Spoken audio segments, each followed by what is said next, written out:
Richie MC, what up?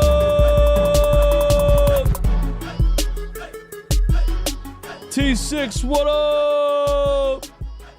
Lex, what up? Pesky one, what up? Brandon Espino, what up? Who else? Oh yeah, Larry Jackson, what's good, man? The very first chat comment. Everybody in here, man, do me a favor, hit the like button one time. I would appreciate that greatly. Drop in the chat right now where you're watching from, what you're doing. Are you at work? Are you at school? What country are you in? What state are you in? Are you watching these NBA games? Are you having a good time watching them? What's your opinion on all of these topics? My guy Larry Jackson, the other day you was on Tobias Harris' side. Now today you talking bad about which one is it, brother? First you said it was a Sixers system that was the problem. Now you're saying it's something else. Yeah. And I responded to Larry in the chat, but I'm going to respond on the show for audio purposes. Shout out to everybody listening on Apple Podcasts or Spotify or wherever else you're hearing this at. Tobias Harris is like a bipolar girlfriend. One day it's great, the next day it's terrible. No, I'm just reacting to what I see, and yeah, I was wrong too, you know? So there's that too. You can be wrong about things. You can change your opinion if things change. You can change your opinion on situations if situations change. You can change your opinion on how you feel about how a player is playing if they suddenly play the exact opposite.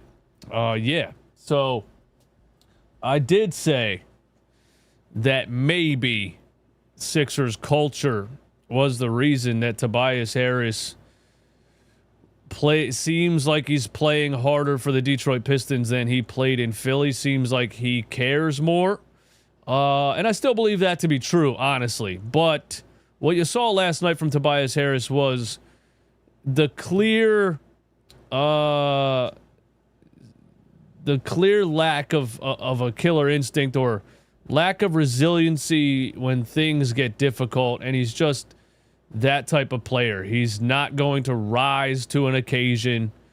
And when the thing is, he reminds me of like me when I was playing high school basketball. I was always so much better playing outside on the courts under the lights at night with the guys in the town, in the city, wherever I was. And as soon as I would get on the court with, you know, or on a team and with the crowd and the coach and everything, I was in my own head and I would make a lot more mistakes and I would just flat out play worse. And that's what you see from Tobias Harris. You saw it in the third quarter. He gets in his own head, and once he starts to fold, he can't bring himself out of it, and you need to just get him out of the game. And the Sixers never did it, and the Detroit Pistons failed to do it last night also. You got to get him out. When you see him doing that, you got to get him out of the game. That is playoff Tobias Harris. 0 points at halftime. Realistically, 2 points in the entire game. And really, the only 2 points that he scored was a bucket. He had 5, but realistically, there was a bucket down the stretch that was actually a clutch bucket. I think it tied the game or brought them within 2 with a couple minutes left. It was one-on-one on Jalen Brunson on the elbow. And still kind of went weak with that take, you know, because Jalen Brunson's 9 inches shorter than you, bro. You know, put your shoulder down and go to the rim and get a bucket. He did the little Tobias Harris fadeaway jumper. Wasn't even really a great shot. It hit the front of the rim and rolled in. So really, he had 2 points, but it was really on a lucky bounce. And then he hit a 3 in garbage time that really I'm not even going to count. So essentially, Tobias Harris gave the Detroit Pistons a goose egg last night. The Detroit Pistons had so many chances to win that game, and that's the frustrating part about it. They lose by 2, and if Tobias just gives you a couple of buckets, they win. If Jalen Duren doesn't throw the ball out of bounds twice in some of the biggest moments of the game, you know, I'm not blaming the whole thing on Tobias Harris, obviously. I'm just saying Pistons fans witnessed what Sixers fans have been saying for years. And it's something that, again, you would only really know if you watched it for enough time. You know, the same way Brooklyn Nets fans were like, Ben Simmons is going to resurrect his career here, and he's going to drop a 40-point triple-double on the Sixers, and Sixers fans are just haters, and they run stars out of town and all this stuff. Nobody really understands where we're coming from because they're not watching Sixers games as intently as we are. And the same thing goes true for me talking about another team. I'm not watching every possession of every Denver Nuggets game the whole season, so they know more things about the Denver Nuggets than I do. But Detroit Pistons fans witnessed kind of why we've been saying things about Tobias Harris for all of these years, because you're like, bro, Cade Cunningham is getting double teamed, triple teamed. They're throwing the kitchen sink at him. Who do the Detroit Pistons really have? And Tobias is basically getting thrown right back into the same situation he was in Philly. You know, a lot of the things people were saying was like, Tobias is playing better because there's no pressure. Tobias is playing better because he doesn't have to be a fourth option or whatever. But then you're seeing these games unfold, and you're seeing the New York Knicks double, triple, basically quadruple team Cade Cunningham. And then who is the second option? And it kind of is Tobias Harris. And when Tobias Harris is your second or third option in the playoffs and a team plays as physical as the Knicks, there you go. The last time Tobias Harris played a game in a Sixers jersey, it was against the Knicks, and he gave you 0 points in that game. I think the biggest issue coaches have, with running a team that has Tobias Harris on the squad is that he's a nice guy. He's a professional. He's a hard worker. He's probably a great team player. He's a great, show up to practice on time and all of those types of things. He's well respected, right? And so coaches have a trouble making a decision and taking their emotions out of it. But like I said, for so many years with the Sixers, especially in playoff games, in crunch time, in big moments, when you see him playing like that in the first half, he's just a guy that you have to take out of the game and not put back in the game. Let him gather himself for a couple of days and try again the next game. It's not he's not going to change the way that he's playing in that game at all. And in the second half of this game, the Detroit Pistons should have took Tobias Harris out of the game. And they didn't do it. And they actually went to him a couple of times in crunch time. We're streaming the game on Playback TV. Me and my guy RJ were live, and we were like, stop passing the ball to Tobias Harris. I would rather a Cade Cunningham jumper over a quadruple team at this point. Just turning the ball over and putting up bad shots. And, you know, it is what it is. But I just wanted to say I think that Detroit Pistons fans found out about playoff Tobias Harris, and I think this was the Detroit Pistons' only real chance to steal a game here. They could have went up 2-1. They could have had the momentum in the series. I realistically don't think they have enough talent to overcome the New York Knicks. It's just that when somebody in the live stream last night put it perfectly, you're playing 8 against 4, basically. You know, not even 4 really. The Detroit Pistons have maybe 3. Do they even have 3 go-to scorers, you know? And the New York Knicks can get runs from, obviously, Brunson. They can get runs from OG Anunoby, goes on little streaks here and there, mid-range jumper here, catch and shoot 3 here. Mikal Bridges goes on little runs here and there. Karl Anthony Towns was on fire from the start of the game, top of the key, was trying to be stronger in the post. But either way, like, they have so many realistic options to score compared to the Detroit Pistons. So I thought that was the Detroit Pistons' chance to steal one, even though Detroit could have went up 2-1 and still very much lost this series, because over the course of a 7-game series, the team with the most talent usually pulls it out, even if it takes 7 games. The Detroit Pistons had some contributions from players that I think felt unrealistic. You know, Tim Hardaway Jr. was lights out in the first half, right? Was like unconscious from 3, had 4 3-pointers in the first half, and he got fouled on a 3 and hit all 3 free throws. It was a flagrant foul on Jalen Brunson. But when like Tim Hardaway Jr. is doing that in the first half, you kind of feel like, okay, He's on pace for 40 points, but Tim Hardaway Jr. is not going to give you 40 points. He's gonna cool off, right? And that's exactly what happened. Even Dennis Schroeder doing what he was doing in the first half, and he gave you 20 off the bench a couple of games ago. Even when Dennis Schroeder's giving you a big-time game, it feels like it's not going to last the whole game. It's Dennis Schroeder, you know? And, like, I don't want to downplay it or throw shade at a player like that. I love the intensity and, like, what Dennis Schroeder brings to the game. Even on the defensive end, he was hounding Jalen Brunson the whole game.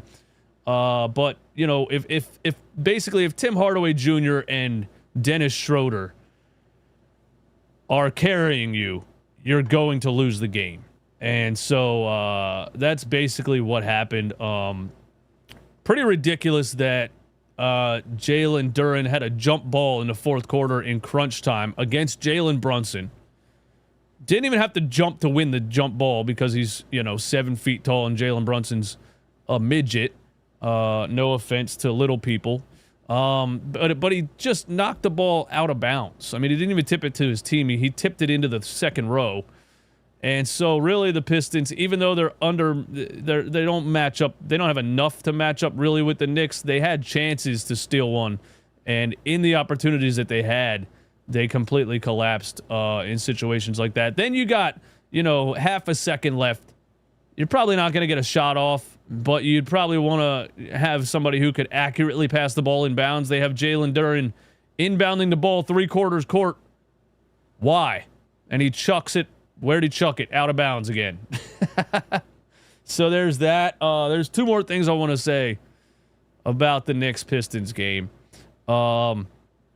B-Ball Paul was out of his mind. And I was so proud watching it because Paul Reed's not a great basketball player skill-wise. Let's all say what it is, right? But he's gotten here on sheer effort and having a really high motor, as they say. And, he did it in Philly. Always had a chip on his shoulder. The fans loved him for just how hard he works. A guy will run through a brick wall to get a loose ball. Doc Rivers hated him for some reason, refused to play him at backup center in the playoffs, kept going with DeAndre Jordan, lost the series. We always clamored for Paul Reed, right? And then Nick Nurse, for some reason, tried to turn him into a stretch four, make him shoot threes. That's not how you should be using Paul Reed either. And it looked like Paul Reed was going to fade away and kind of disappear from the NBA. And I'm just proud of Paul Reed for continuing to play the game the way that he plays it. And I'm happy for him that he found a team that appreciates it, but also knows what he is and how to use him. He's just a high energy guy who's going to fly around and get offensive rebounds, and that's all you got to use. That's all you got to use him for. And when you use him like that, you saw it in last night's Pistons Knicks game. The guy was unconscious rebounding the ball. He was all over the place, diving on the floor, just scrapping, fighting through 2-3 guys in the post. Paul Reed was amazing, and really the Pistons made the biggest run when Jalen Duren was on the bench in the fourth quarter, and Bickerstaff had to be like, when do I bring Duren back in? Because Paul Reed's giving us so much energy. Do I bring Duren back in and leave Paul Reed on the floor? Do I go crazy and play Jalen Duren and Paul Reed at the same time? Now you want shooting on the floor, right? You want scoring on the floor. You want spacing. So you probably don't do that, but looking at it in hindsight, you chose to leave Tobias Harris out there because of his shooting ability, even though he was shooting bricks the entire game. Hindsight is 20/20, but in looking back on it, your best decision might have been to go Twin Tower, Paul Reed, Jalen Duren, and bench Tobias Harris. He didn't do that. He took Paul Reed out of the game. It really felt like all the energy got sucked out of the arena when he took Paul Reed off the floor. And Jalen Duren's a better scorer than Paul Reed, a better pick and roll guy, a better rim defender, even though Paul Reed had some blocks too. Tough decisions there at the end, but like in the long run, it's clear now that the Detroit Pistons don't have enough talent to stack up with the New York Knicks. I think they'll probably steal another game and give Pistons fans a little bit more hope, but I would say in 6 or 7, the New York Knicks, barring injury, take care of this one. And I think the last thing that I want to say is that I have to give credit to Jalen Brunson. Yes, Knicks fans, I have to give credit to Jalen Brunson. And I never discredit Jalen Brunson, by the way. I just always complain about his flopping antics. Jalen Brunson isn't getting the calls in these playoffs. And what he did was adjusted his game.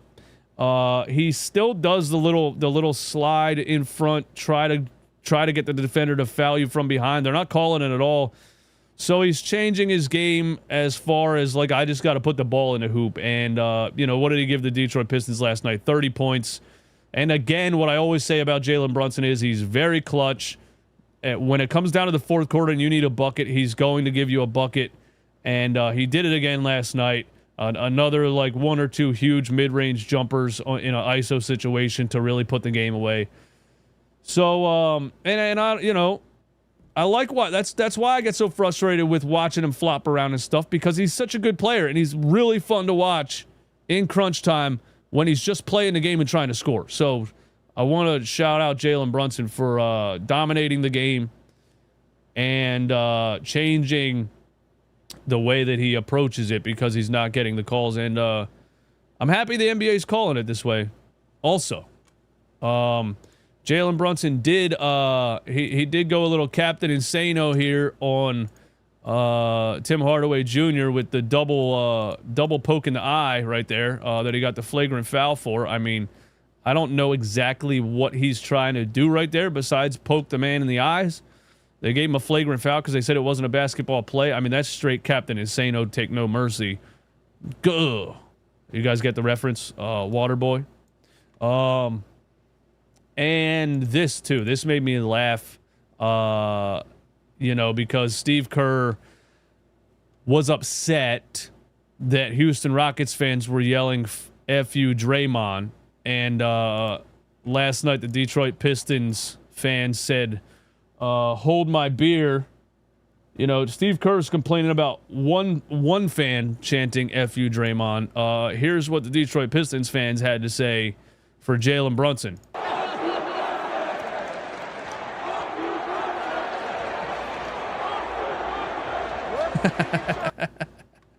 And they were doing that the whole game. And the difference between Steve Kerr and Tom Thibodeau, Steve Kerr on FU Draymond, the guy has kids. The guy has kids. And you're going to say, F you. It's just, I would. Tibbs on FU Brunson. To Jalen, those are cheers. I love that. I love that. Do I have anything else to say about the Pistons Knicks game or series? Anytime he grabbed the ball, they booed the shit out of him. And why is that exactly? Because Knicks fans are going to say that that's just hate. They just hate that he's dominating. And no, they're tired of watching the guy flop. What are we doing? It's annoying when he does foul bait, but you got to give him his props. I did that. He deserved that clutch player of the year 1,000. Absolutely. I completely agree. It's too early to predict. I don't think it is, man. I don't think it is. I don't think the Detroit Pistons have enough. I don't think the Knicks get out of the second round, which is still going to be fun to talk shit on the Knicks because of how many bold moves they made this offseason to try to build a championship roster. But I think the Detroit Pistons are done. Paul Reed is percentages away from being an actually good basketball player. He's just one of those players, man. He's a knucklehead. Get him out there, let him fly around, dive on the floor. You're a fan of Joel Embiid. You can't speak about flopping. Jalen Brunson is a flopper. Oh, did you see that? Did you see what happened when I said that? Absolutely nothing. Nobody stopped me from saying that. So your claim that you can't speak about flopping is not true. Jalen Brunson is the biggest flopper in the NBA. Oh, look, nothing happened again. I guess I can say whatever I want.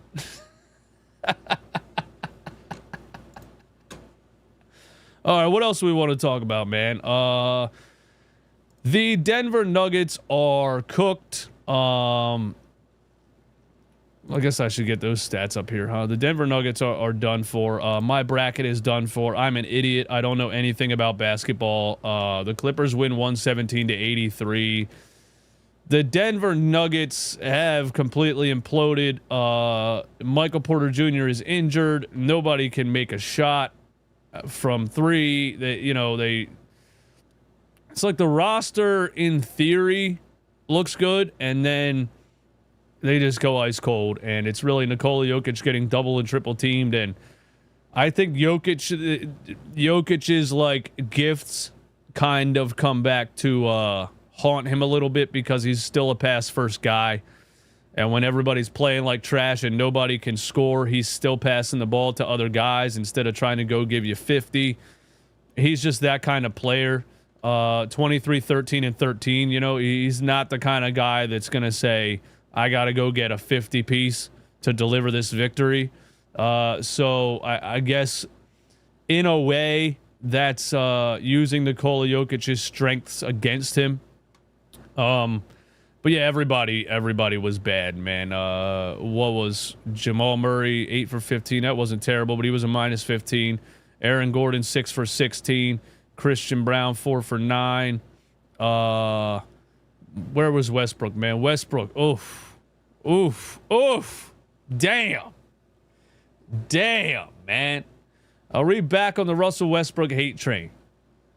You know, Russell Westbrook's a guy that's just, he's going to give you flashes. He's going to give you a couple games where you say, wow, Russell Westbrook is very important to this team. You know, even people pointed out he's shooting 40% from the corner. He's shooting 45% from the right corner. And then last night, I mean, right side brick, wing brick, and one from the left side that he airballed by about 6 feet. So Russell Westbrook's that kind of player that if he's a player that you're relying on, kind of same vibes as Tobias Harris, realistically, man. If he's a player that you're relying on, you're going to lose eventually because he's going to have some very, very bad games. He's either great or terrible. Russell Westbrook, 3 points and a minus 16. He only played 9 minutes. What's up with that? I did watch the first half of this game. I don't know. Did they just bench everybody in the second half? What happened? Peyton Watson, 18 minutes. Westbrook only played 9 minutes. I guess he was ice cold and was playing terrible, and they were just like, yeah, we're not rolling with Westbrook this game. This is what the Detroit Pistons should do with Tobias Harris, but didn't make a difference anyway. Clippers 117-83. Harden's cooking. Kawhi is cooking. Harden 20 points, 9 assists, a plus 25 from James Harden.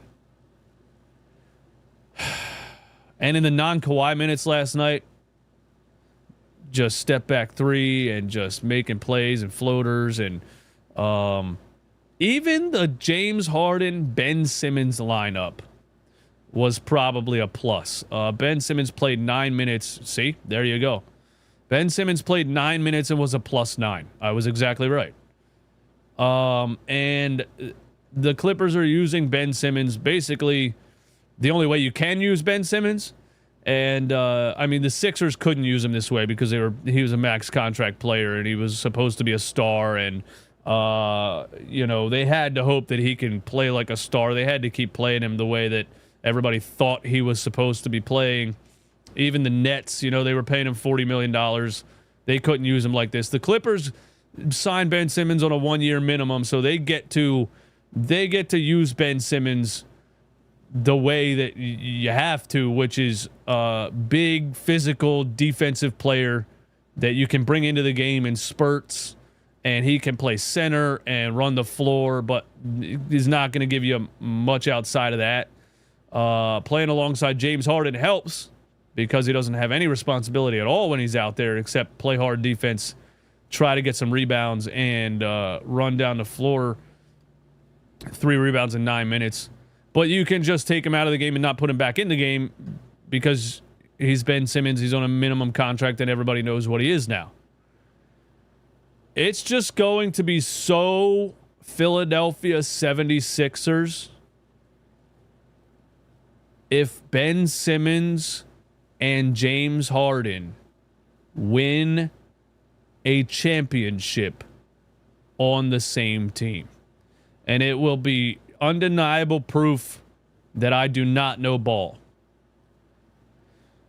Because me and the rest of Sixers fans, we got to get rid of Ben Simmons.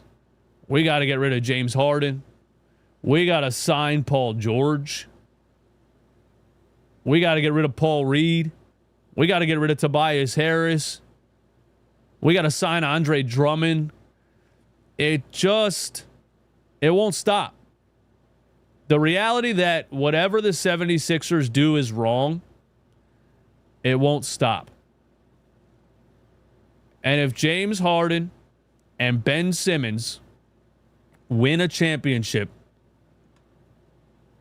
on the same team, just add it, create a new chapter in the What the Fuck 76ers book. Create a new chapter, at the end. Because you got Andrew Bynum, right?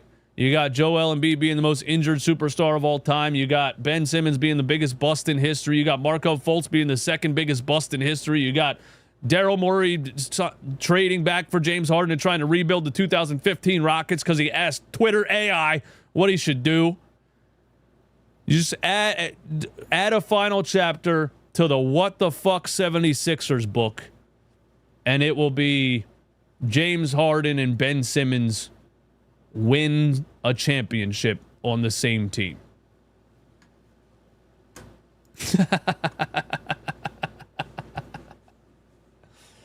It won't happen. Clippers aren't beating OKC. I'm going to talk about OKC in a minute, but guess what? The Clippers have, with Kawhi Leonard healthy, the only way it won't happen,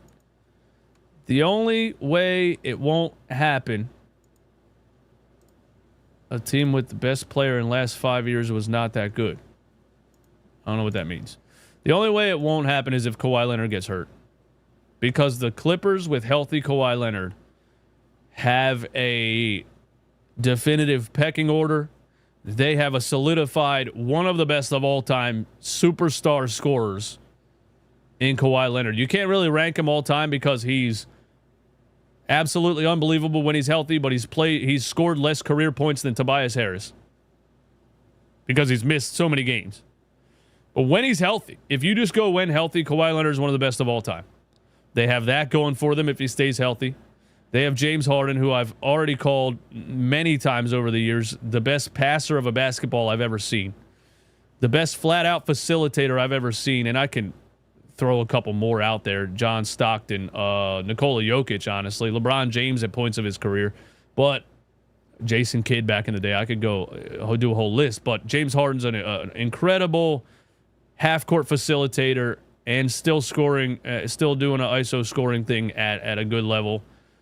Norman Powell gave you 20. Norman Powell's been cold the beginning of the series. He gives you 20. The Clippers are deep, man. Derrick Jones Jr., Nicholas Batum. I think I'm going to have to go against my emotion and pick the Clippers to damn. I can't say it. I can't utter the words out of my mouth. But I don't think OKC has enough overall experience-wise to get it done. Just because they're dominating the Memphis Grizzlies right now does not mean that they're going to dominate every other team. The Clippers, you're seeing balance and experience. OKC, you're seeing a lot of good players. I think you're going to see them choke up a little bit when times get tough. Probably Western Conference Finals Is it possible for Clippers to play Thunder in the Western Conference Finals? Anyway, speaking of Memphis and OKC, the Memphis Grizzlies were winning a game by 27 points, and Lou Dort took out Ja Morant. And Lou Dort, I don't know if he did it I don't think he did it intentionally, but there's two sides to it, man. It's like Ja Morant gets hurt every playoffs, kind of because of the way that he plays the game, right? Like erratic and flying to the rim and jumping in the air with reckless abandon. And I don't want to say he hurt himself. It would have been nice for Lou Dort to jump out of the way or whatever on the play, but how one-dimensional are you that you're up by 27 points and your best player goes down and you lose the game? You're up by 27 points. Your best player goes down, you lose the game. Where's Desmond Bane, dude? 10 points? 2 for 11? Desmond Bane, there's times over the course of the past couple seasons when Ja Morant's hurt or suspended for pulling out weapons on IG Live or something that Desmond Bane was cooking. 25-point games, 30-point games. Now when you need him the most, you're up by 27 points. And you can't give your team more than a 10-piece, and you blow a 27-point lead. That's embarrassing for Desmond Bane. Look at this, man. Ja Morant, a plus 16. Everybody else, -5, -9, -10, -8, -13, -2, -2. The Memphis Grizzlies are terrible, and Ja Morant needs to find a way to get the hell out of there. Here is the play. I guess we could try to look at it and decide, like, is it a dirty play, just like the Jimmy Butler one we were looking at yesterday? Scottie Pippen with the drop off. And see, Ja, he just has he's one of those players that he can't help himself. It's kind of like I remember Carson Wentz couldn't stop himself from lowering his head and diving headfirst into NFL linebackers and injuring himself all the time. Ja Morant has such a like alpha dog mentality that he wants to catch a body when he gets a chance to. And he tried to catch a body. Now, Lou Dort slips right here, trying to turn around to guard Ja. Realistically, you're beat. You don't have a chance of defending the play. You don't want to get hurt. You don't want to hurt somebody else. You probably just let him dunk it and the play's over, right? But Lou Dort is also a great defender, and he's a great defender because he never gives up on plays. And so he doesn't give up. He has this, the same way Ja has a mentality that I want to catch a body every time I get a chance. Lou Dort has a mentality, I want to try to make a defensive play every chance I get. So he tries to turn around. He slips. And no, that's not intentional at all, man. I mean, if he would have got his feet under him, he probably would have tried to take a charge. No, it's not a dirty play at all. And Ja lands very hard on his hip and did not return. Just amazing that you can be up by 27 points, lose your best player, and lose the game. NZ for 3. What's up, man? SGA shot about 33% in the first 3 games against Memphis. He's struggling. Well, that just tells us that, when he comes out of that slump, they're going to be even better. Is that who we were talking about when you said a team with the best player in the last 5 years was not that good? Yeah, I mean, it's a team game, and they have a lot of good players. I just think the Clippers are going to beat them with experience if the Clippers stay healthy. I mean, the Sixers have had one of the best players over the last 5 years, and they suck. 5-man game, right? 5-man game. John needs to stop doing that shit, man. He's always hurting himself. I don't think he's ever gonna learn to stop doing that stuff. I think that's just how he's always going to play. And he's never really going to change his game to protect himself. But yeah, the OKC is going to cruise to a sweep. Pistons are going to beat the Knicks are going to beat the Pistons. It might go to 6 or 7, but I'm solidified in my pick there. And the Clippers are going to roll over the Nuggets. The Nuggets are they don't have anywhere to go really. You would like to see a team make an adjustment somehow and come back stronger the next game, but I don't see it.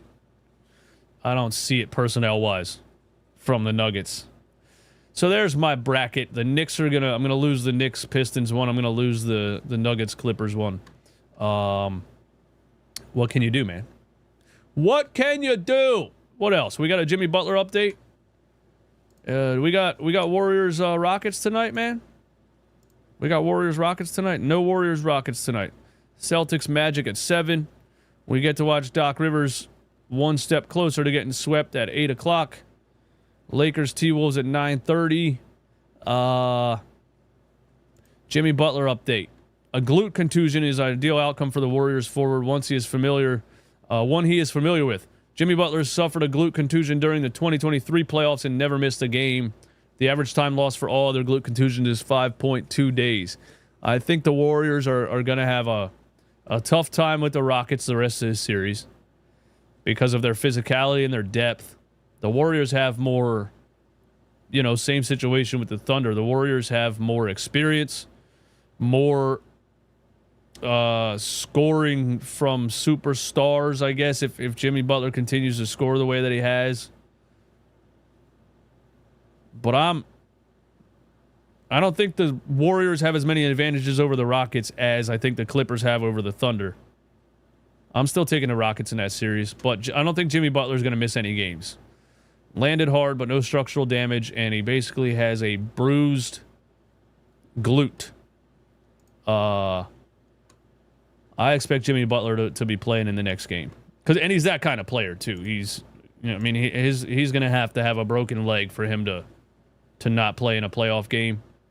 Paul George would be out for 6 months with that injury. What else, man? Is there any Sixers to talk about? Is there anything to say about the Philadelphia 76ers today? Do we even want to do that? What's worse, Clippers chip or Celtics back-to-back chips? It's the Clippers because Ben Simmons will be an NBA champion. That's exactly why.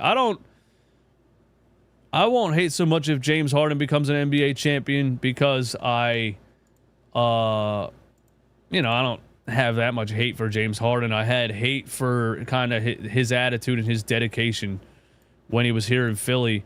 He's a lot more locked in this season, and it's showing on the court. But Ben Simmons can't be an NBA champion. That's not okay. That should not exist in the record books. Somebody that's as much of a fraud as that guy and is as much of a scared little child when it comes to the bright lights and is as much of just a flat-out bust. Ben Simmons cannot be an NBA champion. We can't allow it to happen. But, dude, if it's a Celtics-Knicks series, I don't know who... I almost can't watch it because I want both to lose. And if it's a Celtics-Clippers finals, that'd be a great finals. That would be a great finals. If the Clippers stay healthy, Celtics-Clippers would be a great finals. But Ben Simmons can't be an NBA champion, man. He can't. He can't add that to his lack of a resume. Sixers, man. Let's see. Sixers draft lottery simulations. Nobody cares. Ranking the best options for Sixers if draft pick lands in the top 4. Yeah, that's pretty easy to do off the top of our head, right? Cooper Flagg, Dylan Harper, Ace Bailey. They probably got What's his name, bro? I forget his name. The kid out of BYU, I think. Or Butler. I always get BYU and Butler mixed up. Let's see if we got this right. Cooper Flagg, Dylan Harper, Ace Bailey. Let me remember his name real quick before I go there. Let me remember his name real quick before I scroll, because I'm gonna get these top 4 correct. It's easy. Edgecombe, right? His name's Edgecombe. That's who they're gonna put at number 4. Oh, bang, dude. Why even write an article? I already know what it says. On the money. Sixers to play preseason games in Abu Dhabi. Nobody gives a shit. Who cares? What the fuck? Why, dude? Why? This is why? Because Sixers fans aren't going to show up in Philly? You had to go to damn the Middle East? You'd rather play Sixers games in the middle of a war? Sixers legend claps back at recent player poll. Who cares what Charles Barkley said? Kyle Lowry hopes to stay with the Sixers mentor teammates for 20th NBA season. Good God. No, how about that? Sixers draft lottery simulations, day 11 of 29. Low marks for the Sixers, Nick Nurse and Doc Rivers in anonymous NBA player poll. What is this? I like Crossing Broad. I like the way that they write things. They don't sugarcoat anything. Some of the Sixers related. Joel Embiid finished 9th in most overrated voting, earning 3.3% of the vote. I don't think Joel Embiid is overrated. I think Joel Embiid is hurt all the time. I don't think anybody thinks Joel Embiid is great and he's not great. I don't think that's a thing. That would be what being overrated is, right? If you think somebody's great and they're really not great. People think Joel Embiid is great because when he's healthy, he's great. Like, highest point per minute in NBA history, great. Like, one of the most unstoppable players to ever play basketball when he's healthy. Joel Embiid should have been voted most injured. That's just how that goes. The Sixers were ranked 5th worst organization.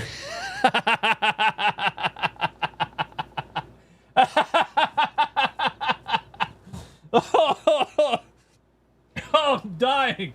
I'm dying. I'm dying. There was a vote for worst organization. Oh, I'm dying. That is amazing. And they got ranked 5th worst. Charlotte, Washington, New Orleans, and Sacramento. And they voted Sixers number 5. I don't know how the Phoenix Suns escaped this voting. Oh my God, that's so funny. Doc Rivers and Nick Nurse both ranked in top 5 in league's worst coach. Oh my God. Oh, only the 76ers, man. Only the 76ers could find a way to, in the last 6 years, hire 2 of the league's top 5 worst coaches. And we thought when we hired Doc Rivers that the experience, he's going to be hard-nosed, he's going to hold players accountable, he's going to get Ben Simmons to shoot the ball, didn't do any of that, and we quickly realized this guy is insanely overrated. Nick Nurse, championship experience. He doesn't mess around. He's not afraid to tell players the way that it is. He's much more creative than Doc Rivers. He's not afraid to adjust. He's not afraid to this and that. And then we slowly realize he's in love with veteran players. He refuses to play young talent. He refuses to even attempt to develop young talent. And he also is one of the most overrated coaches. Doc Rivers and Nick Nurse, both ranked top 5 in league's worst coach. There was a caveat regarding Nurse with this written to accompany in the accompanying blurb. Context matters. Washington started a full rebuild. Team officials prioritized being in the running for the best possible lottery odds. Where's the thing about Nick Nurse? As one player said, coaches can be held handicapped by health and the front office Nick Nurse is a good coach, but he doesn't have the players right now. Nick Nurse can be a good coach, yes, with a championship roster. But coaches can also hold you back. Like, I think Ty Lue makes adjustments and makes decisions with the Clippers that Doc Rivers held them back in instances. And I think Nick Nurse, with his whole like experience and veteran players and blah blah blah, would also hold them back. I think players can hurt, or coaches can hurt teams with their stubbornness, and I think Doc Rivers does that. Nick Nurse does that. I think Tom Thibodeau does that. I think J.J. Redick is the opposite of that. I think Ty Lue is the opposite of that. I think the Sixers just seem to always be on the wrong end. And same with Doc Rivers. He's never going to find a diamond in the rough because he's never going to give a young player enough opportunity to play. What an amazing article. Shout out to Crossing Broad. I guess that's our Sixers topic for the day. You guys got anything else you want to talk about? Throw it in the chat, man. Throw it in the chat before we get out of here. We got 8 minutes. 8-minute Q&A. 8-minute Q&A in the chat. Terry, you mean the game after they blow out Sixers without Norman Powell and Kawhi? I believe if Morey is fired and Bob Myers is brought in, the Sixers are saved. I will call in on it. Well, unfortunately, it just doesn't look like Daryl Morey's about to be fired because they would have fired him by now. Atlanta fired their general manager. Memphis Grizzlies fired their head coach and their general manager. The Denver Nuggets fired their head coach. Everybody fired everybody that they wanted to fire. The 76ers ownership is not paying attention. They don't care. They're probably just writing the 76ers off as a business loss at this point. I don't see any major changes coming. Again, I'll say it. I've said it every day. I'll say it again. I don't know how they're going to sell this product to the fan base this upcoming season because everybody hates them. Nobody wants to come to the games, and they're going to try to run it back with the same thing, which I don't know how it's going to work, but I also don't know how they can get out of these situations with as bad as these contracts are. You see that Gil's kid got into a car accident. He's in bad shape. Yeah, I did see that. Gilbert Arenas' son crashed a Tesla Cybertruck and it caught on fire. Which I was like, how the hell does a electric car catch on fire? And then I Googled it, and it's actually fires with those can be worse than gasoline cars. He was put in a medically induced coma with smoke inhalation, but there was an update that he should be fine. That the doctors just wanted him to they had to give him help breathing basically because of the smoke inhalation, but he doesn't have any major injuries, so they're saying that he should be fine. But that's absolutely terrible. And as somebody with a 9-year-old son, yeah, I can imagine what Gilbert Arenas felt like getting that news, or his mom. But yeah, thankfully he's going to be okay. He's one of the top prospects out of high school. That's crazy. I don't know, I don't know, man. Watch out for those electric cars, I guess, man. Them shits, apparently they will catch on fire if you crash them. So let's run it back with the worst GM and coach and 2 dead max contracts pumped for next year. I don't know how they're going to run it back, man. I don't know how they're going to run it back. What's your beard routine? I'm trying to get my shit right. You got the juice. Step number 1 is completely not shaving for like at least 2 months. And it's going to look absolutely ridiculous. If there's patchiness that you have, if you can't get it to connect certain spots, if it's going to look ridiculous. But basically, there's no real secret. It's just letting it grow, continuing to line it up, and letting it grow and letting it grow. And eventually it just eventually it just grows in, man. It's you got to weather the storm. You got to weather the storm, man. And now, once it gets this long, you can't just wake up and roll out the house because you'll look like a crackhead on Kensington Ave, you know? So now the routine is out of the shower, air dry, then blow dry, okay? Oil, blow dry, balm. That's it. Beard oil, blow dry, balm. But if one day I'm in a rush and I can't do any of that, I'm not gonna be very presentable. Other teams are firing coaches and GMs for way less, but Sixers want to hold on to a functional coach and GM and try and convince fans things will be better next year. With the ship has sailed, it's over. Yeah, exactly. So what do they do?